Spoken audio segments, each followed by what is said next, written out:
Boy, oh boy, it's a good day for me when I get to talk to Mike Modano. Yep. And he's joining us today. And look at this, leads all U.S.-born players in hockey history, points-wise, 1,374. Member of the Hockey Hall of Fame and a friend of the show. Yes, of course. And I've known Mike for many, many years now. Mike, thanks so much for taking the time to join us today. We appreciate it. I just got to ask with a simple question, because I don't know a lot of people that have this going for them. What's it like to have a statue of somewhere in this world? Can't lie, it's pretty neat. Pretty cool deal. So it was a great weekend. Was an awesome event. Dallas did a great job as always. They've done phenomenal.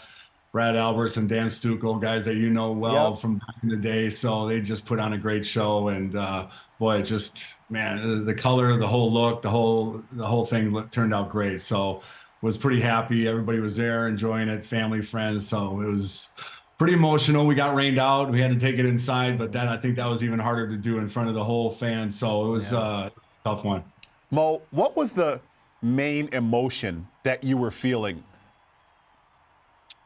It's not too many. I've been lucky to share in a lot of moments and I guess milestones with the fans of Dallas, and a lot of special things have happened there during my time there. So I think that's what's emotional. It so hits home.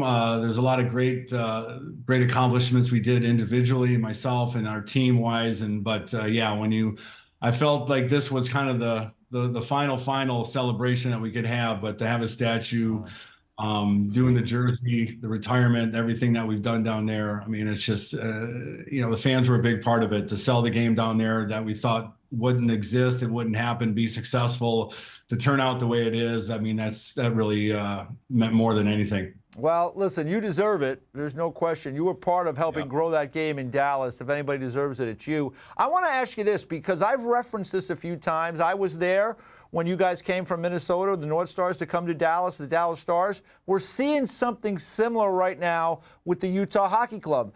They leave Arizona. That was under very, odd circumstances.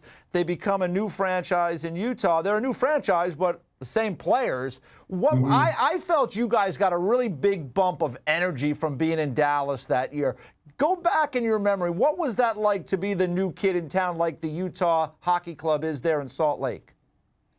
Well, I think we all, as a team and individually, thought, here's a chance to kind of clean this, wipe the slate clean and start fresh and see if we can build something positive. We felt we had a pretty good little base of nucleus of guys that we had in Minnesota drafted at the point, and then we went to Dallas and things seemed to get better. I think once Tom Hicks kind of came on board and we kind of went out and secured some players that we needed to get, that then it was just kind of Stanley Cup or bust there for the last few years of the 90s and early 2000s. So, it was just a novelty. I think people just really were grasping the game of hockey. I think we felt the advertisement, the selling was to get people in the stands, seeing a game live at Reunion. There's no bars, no suites, nothing going on. You have to come, grab your 16-ounce, sit down and watch the game, and no one moved for 2 hours. So you're like focused in on this game. And I think we had Shane Churla, we had, he was out there just going to town on guys, and we had some speed and we had some success. It was a big combination of things happening on the ice that fans, I think, down there didn't really realize until they were in the building. So I think that was a big selling point. And then, obviously that honeymoon phase runs out, and you have to put a winner and some teams and players together, and then we're kind of off to the races. But Salt Lake's a great city. I spent a lot of time in Utah. I mean, I think they're just going to grasp that team. The owner looks great. He's just going to be able to push that game, that team to another level. But it was exciting. I mean, Texas, Utah, a little bit different. We didn't think he even existed in Texas at the time, but now it's become, one of a big hockey bed for a lot of young kids and minor hockey. So we're pretty fortunate that we went to a scenario that was tough. Obviously, we talked about with the Cowboys winning 3 and 4. It was tough to sell hockey in those early years of the 90s, but eventually we got our run. Mo, listen, a lot of people talk about being the young stud player, the teen idol, Yeah. you know, and selling the game off the ice and then playing at an unreal level on the ice. More important, you did both. Like, what was that like? Like, long before we saw Austin Matthews and Kane and all these young electrifying players we have, it was Mike Modano, the Modano Show. You were appointment TV. What was it like to be a young idol in those days for you?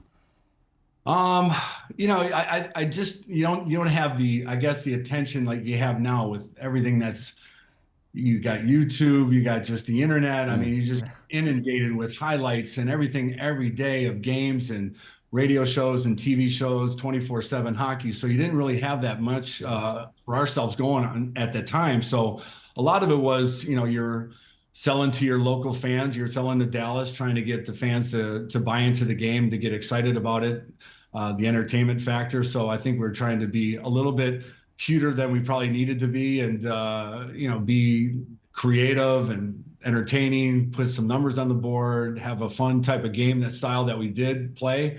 But it was a grinding type style we played, but you know, it was successful and we won. But yeah, I mean, I was doing a lot of PR, a lot of selling the game, and we're all over the place doing Hockey 101 for people and young kids, and trying to sell the game to the youth. And we always felt if the kids wanted to play and wanted to go to the game, you know, they're going to give their parents the puppy eyes, and the parents are, okay, we'll go see a game. And then they got the bug, and then they wanted to play themselves. So I think we felt that whole thing snowballed the game into a level that we never thought we'd get to. But yeah, it was a lot of hitting the streets and selling the game the first few years. You know, Mike, you were a guy that just had tremendous speed when you played, and, you know, it was always a thing that watching that jersey kind of flap in the wind as you were flying up the ice. Today we have, you know, we have a lot of guys that play at that level. I want to ask you about Connor McDavid, though, because obviously he is at the very top of things. He got to the final last year, came just inches short of winning. When you see Connor McDavid play, what are the thoughts that go through your mind? Because, I mean, he plays at that high tempo level that, you know, you were close to that level. Yeah, I mean, I love the way the game's played now. I love the speed and everything. I love the fact that they're 3-on-3 in overtime. I think that would have been a lot of fun to be a part of with Zubov and Brett Hull. Oh yeah, But yeah, it's whoever wins that draw has the puck the whole time. But it's a lot of fun to watch. But you know, I love Connor. I love Nathan. I love guys just doing things at high speed, high pace.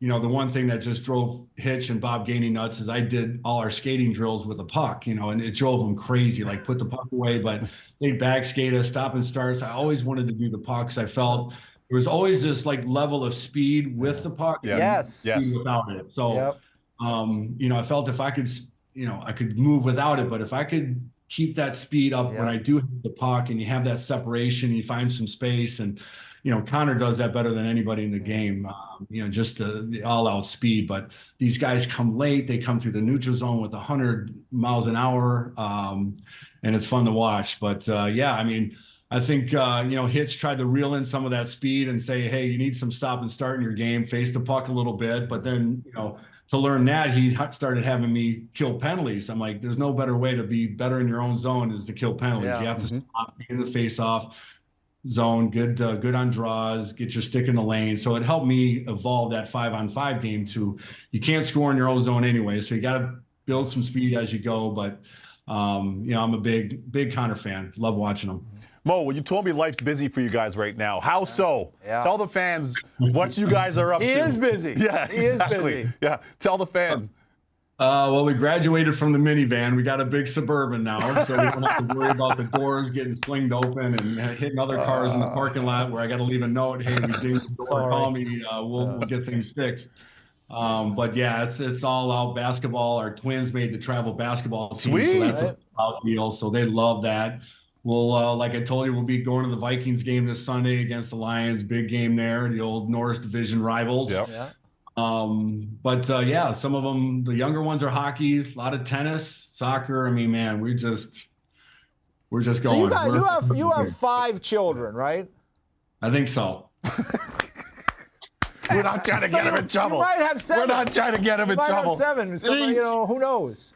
We got 5. It seems like 9 at times. Yes. We know what he meant. Running around here, but I'm lucky I got a great partner. She Yeah. keeps Yep. everything under wraps. She's got a great calendar. I'm like, I'm just told where to be. My phone beeps. I'm like, you got to get to practice at 6, and I'm there. So I'm lucky that she's kind of the CEO here. All right. That's very impressive, good. man. I love it. That's hey, great. One That's quick great one stuff. for you. We just had last week. We had your fellow American star Jeremy Roenick on Yeah. the program. He's going to the Hockey Hall of Fame. Any message for JR as he gets ready for the big day coming up in November?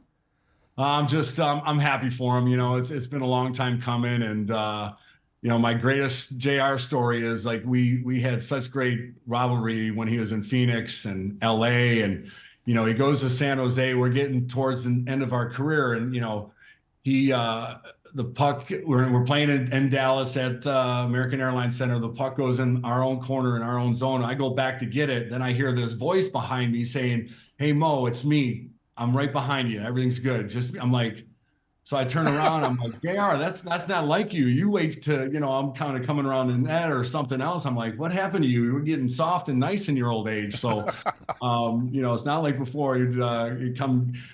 I knew I had to keep my head on a swivel when I was playing JR, but he was a tough competitor. Boy, I think he made me a better team, a better player because of it and our rivalry. But I'm certainly happy for him. Hope I can be up there and be there for him. But great guy, and I wish him well. All Love right. it. Well, Mo, Love it. thanks so much for the Yeah, time. I know thanks, you're Mo. going to be playing in that Pro Rivals golf in Florida coming up in December. He's a great golfer. He's a great hockey player. I mean, I don't know if there's anything this guy doesn't do well. He's got a good golf coach in the house too. Well, that's right. Right. That's right. Wife Yeah. was a pro golfer as well. So, but thanks so much for the time. Thank Get you. back to those kids. Yeah. I will. They're coming around off the bus right now. All right.